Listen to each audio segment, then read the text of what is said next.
بسم اللہ الرحمن الرحیم. میں ہوں فیضان اشرف، میرے ساتھ موجود ہیں محمد ضمیر. محمد ضمیر بہت شکریہ، آپ نے ٹائم دیا. ناظرین، آج کی اس ویڈیو میں بات کریں گے کشمیر الیکشن کے حوالے سے، جو عمران خان کو بڑی کامیابی حاصل ہوئی، شاندار کامیابی حاصل ہوئی، اور اس کے ساتھ ساتھ مسلم لیگ نون کو بدترین شکست کا سامنا کرنا پڑا.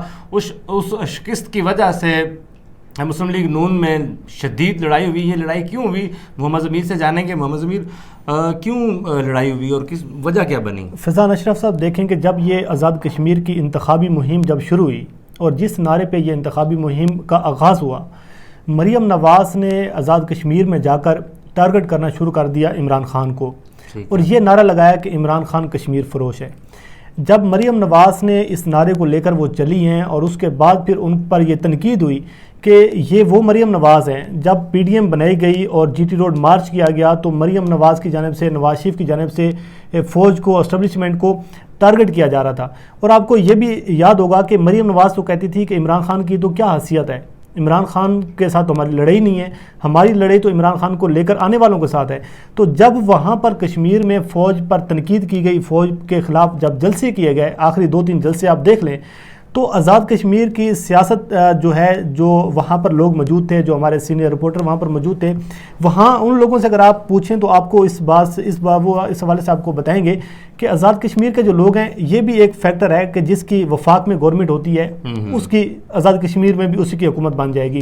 ٹھیک ہے، لیکن یہ سب سے بڑا جو ایک الارمنگ تھا مسلم لیگ نون کے لیے کہ جس کا پہلے 5 سال پہلے ان کی گورنمنٹ ہے، ان کا اپنا وزیر اعظم ہے، اور ان لوگوں کو بدترین شکست کا سامنا کرنا پڑا. اپنا وزیر اعظم جو کشمیر کا وہ 2 حلقوں سے ہار گیا اور ان کو بدترین شکست کا سامنا کرنا پڑا. تو جو سب سے بڑا جو فیکٹر بتایا جا رہا ہے وہ یہ ہے کہ مسلم لیگ نون نے جب پاکستان کی فوج کو، پاکستان کے اسٹیبلشمنٹ کو ٹارگٹ کرنا شروع کیا، تو آزاد کشمیر میں اگر آپ جائیں، آپ سروے کریں تو آپ کو اندازہ ہوگا کہ شاید ہی آپ کو ایسا کوئی گھر ملے جس میں کوئی شہید نہ ہو، اور ہر گھر سے تقریباً آپ کو کوئی نہ کوئی افواج پاکستان میں کوئی نہ کوئی فرد آپ کو نظر آئے گا. عمران خان نے اپنی ایک تقریر باغ میں جو تقریر کرتے ہوئے کہا تھا کہ میں سن رہا ہوں کہ آج کل فوج کی بڑی تعریفیں ہو رہی ہیں، فوج کی تعریفیں ہو رہی ہیں. تو یہ وہ تھا جس کی وجہ سے مریم نواز کو ڈنڈ پڑا. اور آپ دیکھیں کہ مریم نواز بہت زیادہ کانفیڈنٹ تھی، سب سے زیادہ انتخابی مہم مریم نواز نے چلائی ہے. بلاول زرداری امریکہ چلے گئے، اور مریم نواز کو یہ ایج حاصل تھا کہ وہاں پر نہ تو پی ٹی آئی کی میدان خالی تھا، اس طریقے سے نہ انتخابی مہم جاری تھی، نہ پیپلز پارٹی کا کوئی خاص نمائندہ وہاں پر موجود تھا. آپ اندازہ کریں، جس پیپلز پارٹی کا کشمیر میں، وفاق میں، کے پی کے میں کوئی نام و نشان نظر نہیں آتا، اس کو وہاں سے 11 سیٹیں مل گئی ہیں. اور مریم نواز جس کی پہلے اپنی گورنمنٹ تھی، اس کو وہاں سے ملی ہیں 6 سیٹیں. تو مسلم لیگ نون کے یہ جو بدترین شکست ہوئی ہے، اور دوسری جانب جو اسماعیل گجر نے جو بیان دیا، یہ ساری چیزوں کو اگر آپ دیکھیں تو اب اس وقت شہباز شریف گروپ اور مریم نواز جو گروپ ہے وہ آمنے سامنے ہیں. اب وہ یہ کہہ رہے ہیں کہ مریم نواز کی وجہ سے جو مسلم لیگ نون ہے اس کا جو بیانی ہے وہ لوگ لینے کو تیار ہی نہیں ہے. مریم نواز کی اگریسو پالیسی، آپ تجزیہ کاروں کو دیکھیں، سب سے بڑے فیضان صاحب جو لوگ تجزیہ کارے تھے، آپ سہیل وڑائچ کو دیکھ لیں، سلیم صافی کو، بڑے بڑے لوگ کہہ رہے تھے جی عمران خان کو تو کچھ ملنا ہی نہیں ہے، مہنگائی اتنی زیادہ ہے، فلاں یہ ہے وہ ہے. میں آپ یہاں روکتا چلوں ناظرین کے لیے، ان کو ناظرین زیادہ باخبر ہوتے ہیں، لیکن پہلے عمران خان نے وفاق میں حکومت بنائی، پنجاب میں آئے، پھر اس کے بعد بلوچستان میں گئے، پھر اس کے بعد جی بی جیتا، پھر کشمیر جیتا. اس کے الٹ آپ چلے جائیں مریم نواز بھی یعنی کہ جب سے مریم نواز نے باغ ڈور سنبھالی ہے تو مریم نواز نے کیا اچیو کیا؟ مریم نواز نے جو کامیابیاں ہیں مریم نواز کی، پہلے انہوں نے سندھ میں حکومت اپنی، مطلب سندھ میں پارٹی ختم کی، پنجاب، جنوبی پنجاب میں ختم ہو گئے، بس ان کے پاس اپر پنجاب رہ گیا، پھر اس کے بعد جی بی میں ختم کیا، پھر اس کے بعد بلوچستان میں ختم کیا، اب کشمیر رہ گیا، تو وہاں سے بھی اس کا صفایا ہو گیا. یہی وجہ ہے کہ شہباز شریف صاحب فرنٹ فٹ پہ نہیں آ رہے. وہ ایک دفعہ دکھانا چاہ رہے ہیں عوام کو یا نواز شریف صاحب کو کہ دیکھیں یہ نہیں دیکھیں، یہ اب اگر آپ کو سہیل وڑائچ کا وہ کالم اگر آپ پڑھیں جو انہوں نے، نواز شریف جب پاکستان واپس ہیں تو انہوں نے اس کے 2-3 دن بعد اس نے لکھا تھا، انہوں نے کہا تھا کہ شہباز شریف نے اپنے بھائی سے یہ بات کی ہے کہ یہ جو چیزیں اب یہ نہیں چل سکتی، یا تو ہمیں اداروں کے ساتھ مل کر چلنا ہوگا اگر ہم نے اپنی سیاست کو برقرار رکھنا ہے، اگر ہم نے اپنی جماعت کو لے کر چلنا ہے. یار مجھے یہ بتائیں فیضان صاحب، یہ کیسے ہو سکتا ہے کہ آپ کشمیر میں کھڑے ہو کر آپ فوج کو گالیاں دیں، جو کشمیری عوام کی ضامن ہے فوج، وہ جو وہاں پہ ایل او سی پر کھڑے ہوئے ہیں لوگ، جو نوجوان وہاں پہ قربانیاں دے رہے ہیں، جانیں اپنے وہاں پر دے رہے ہیں، وہ کیسے مقصد ہے کہ ان لوگوں کو ووٹ دیں گے جو افواج پاکستان کے خلاف وہاں پہ نعرے لگوائیں گے اور کہیں گے کہ جی یہ تو 2018 میں. اب سلیم صافی کا دیکھیں، سلیم صافی کہہ رہے ہیں کہ جی یہ تو 2018 میں جو تاریخ تھی وہ دہرائی گئی ہے 2021 میں. صاحب مطلب کیا ہے کہ دیکھیں ان لوگوں کو تکلیف یہ ہے کہ جس الیکشن میں مسلم لیگ نون جیتتی ہے وہ تو الیکشن اپنا بالکل فری اینڈ فیئر ہوتی ہیں. اگر ضمنی انتخابات میں مسلم لیگ نون کو جیت وہاں سے مل جاتی ہے، مسلم لیگ نون کامیاب ہو جاتی ہے، تو جی کہا جاتا ہے کہ جی عوام عمران خان پر اعتماد نہیں کر رہی، عوام عدم اعتماد کا اظہار کر رہی ہے، عوام بہت تنگ ہے، مہنگائی ہے، یہ ہے وہ ہے. اگر مسلم لیگ نون ہار جائے تو جی یہ فوج کی کارستانی ہے، یہ سب کچھ فوج کروا رہی ہے.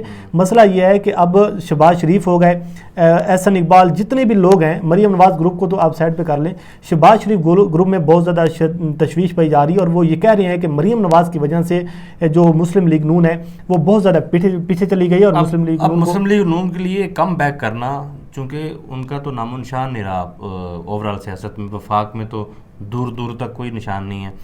آپ چلے جائیں چھوٹے صوبوں میں کونسل تک ان کا کوئی نام و نشان نہیں رہا. یہ پارٹی اتنی پیچھے چلی گئی ہے، پیپلز پارٹی بڑی زبردست کم بیک کر رہی ہے. آپ کیا دیکھتے ہیں کہ شہباز شریف صاحب آنے والے دنوں میں وہ آئیں گے منظر عام؟ نہیں دیکھیں، شہباز شریف نہیں آ سکتے. شہباز شریف یہ ہے کہ شہباز شریف یہ آنا چاہتی ہیں، لیکن مسئلہ یہ ہے کہ نواز شریف جو ہیں، نواز شریف اپنی بیٹی کو پیچھے دھکیلنے کو تیار نہیں ہے. وہ یہ چاہتے ہیں کہ میری بیٹی فرنٹ فٹ پر ہے، اور اس کی وجہ یہ ہے کہ نواز شریف کو پتہ ہے کہ وہ شہباز شریف چاہتے ہیں کہ میری بیٹی وزیر اعظم بنے، وہ اس کو لیڈ کرے. اور شہباز شریف یہ چاہتے ہیں کہ بھئی قربانیاں ہم دیتے ہیں، جیلیں ہم کاٹتے ہیں، جلا وطنی ہم اختیار کرتی ہیں، لیکن جب اقتدار کے مزے لوٹنے ہوتے ہیں، جب اقتدار لینا ہوتا ہے تو مریم نواز کو آگے کر دیتے ہیں. اب وہ یہ کہہ رہے ہیں نا کہ حمزہ شہباز 2 سال جیل میں رہا ہے، ٹھیک ہے، اور جو مریم نواز ہے اس کو وہ کہہ دیتے ہیں کہ ٹھیک ہے آپ لیڈ کریں. تو شہباز شریف تو اب خوش ہو رہے ہوں گے، وہ کہیں گے ٹھیک ہے آپ نے مزے جو لینے تھے وہ مزے آپ نے لے لیے، کہ آپ کو جس کی 5 سال آپ کی گورنمنٹ تھی، آپ کو تو چلو ایک فیکٹر ہو سکتا ہے کہ ٹھیک ہے جس کی سینٹرل وفاق میں حکومت ہے اس کو وہاں پہ کامیابی مل جائے، لیکن پیپلز پارٹی آپ وہاں سے 11 سیٹیں لے رہی ہے، اور جس کا بلاول زرداری الیکشن کمپین چھوڑ کر امریکہ چلا گیا، اس کو 11 سیٹیں مل رہی ہیں، اور آپ وہاں پہ آخری دن تک موجود رہی ہیں. اس کے باوجود آپ مقصد ہے کہ کہہ رہی ہیں کہ جناب وہاں سے 6 سیٹیں ملی ہیں، 6 سیٹیں ملی ہیں. تو یہ مسلم لیگ نون کے لیے شدید دھچکا ہے، اور شہباز شریف اور مریم نواز میں، شریف خاندان میں اور جاتی عمرہ میں اس ٹائم شدید ترین ایک لڑائی ہے. جو مریم نواز کا گروپ ہے، شہباز شریف کا گروپ ہے، وہ بالکل آمنے سامنے، اور وہ کہہ رہے ہیں کہ اب اس طرح نظام نہیں چلے گا. عمران خان صاحب ماشاءاللہ بڑا زبردست کم بیک کیا انہوں نے 2018 کے بعد. میڈیا پہ کمپین چلی کہ خان صاحب کی حکومت اگلے دن جا رہی ہے، پرسوں جا رہی ہے، 2 دن بعد جا رہی ہے، یہ جنوری ان کا آخری مہینہ. لیکن ہم دیکھ رہے ہیں کہ پہلے جی بی جیتا، اب کشمیر جیت لیا،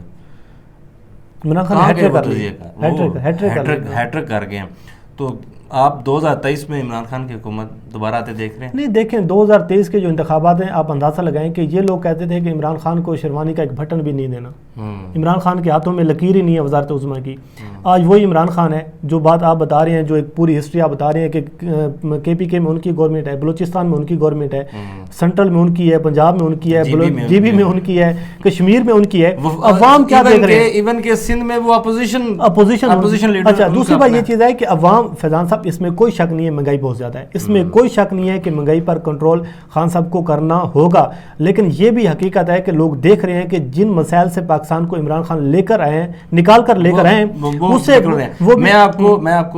میں پچھلے دنوں عید پہ گھر بھی گیا ہوا تھا، اس سے پہلے بھی میری بات ہوتی رہتی ہے اپنے والد صاحب سے، چونکہ ہم ذمہ دار ہیں.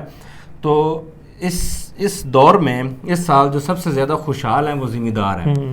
اگر مہنگائی ہو رہی ہے تو ساتھ ساتھ ذمہ دار کو وہ بڑا اچھا ریٹ بھی مل رہا ہے، ٹھیک ہے، اور وہ کما رہے ہیں، ساتھ ساتھ مہنگائی بھی ہو رہی ہے لیکن ساتھ ساتھ ان کی انکم بھی بڑھ رہی ہے، فرق نہیں پڑ رہا، ذمہ دار بہت خوش ہے. امید کرتے ہیں کہ عمران خان صاحب مہنگائی پہ ضرور توجہ ڈالیں گے اور مہنگائی ضرور کم ہوگی. یہی وجہ ہے کہ ایک ہی وجہ ہے صرف مہنگائی. اگر عمران خان صاحب مہنگائی 2023 سے پہلے ختم کر لیتے ہیں تو انشاءاللہ 2023 میں بھی عمران خان صاحب دوبارہ اقتدار میں آئیں گے. اور کیونکہ ہمیں نوجوان جو قیادت ہے وہ عمران خان پہ پورا بھروسہ ہے. آنے والے دنوں میں دیکھیں گے کہ کیا صورتحال پیدا ہوتی ہے. تب تک کے لیے دیجیے اجازت. اللہ حافظ.